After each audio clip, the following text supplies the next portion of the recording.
संभाजीनगरमधून संभाजीनगरच्या CIDCO police Thane हद्दीत दुचाकी चोराला पोलिसांनी अटक केली आहे। त्याने बनावट चावीचा वापर करून 20 मोटारसायकली चोरी केल्यात। प्रोझोन मॉल आणि एमजीएम रुग्णालय परिसरातून त्याने चोरी केल्याचं समोर आलं आहे।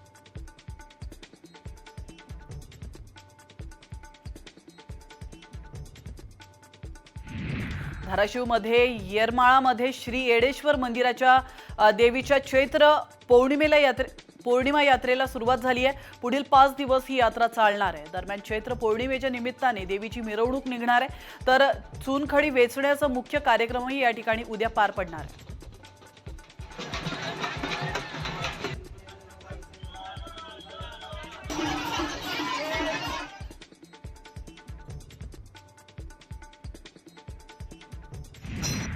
संभाजीनगरच्या खोकडपुरामधील समाज कल्याण ऑफिस समोरील गुलमोहरचं झाड मुळासकट उन्मळून पडलंय आणि या झाडाखाली एक दुचाकी आणि 2 कार दबल्या असून एक जण गंभीर झाला।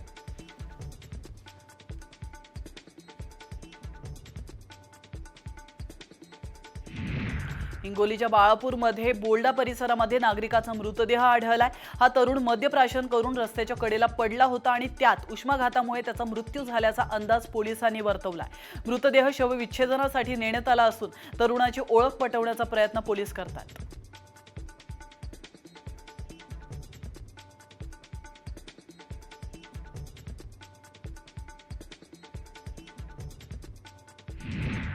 हिंगोलीच्या औंढामध्ये येडूद गावातील शिवारात उष्णतेमुळे टरबूज बागा करपून गेल्यात। त्यामुळे शेतकऱ्यांना मोठा नुकसान सहन करावं लागतंय।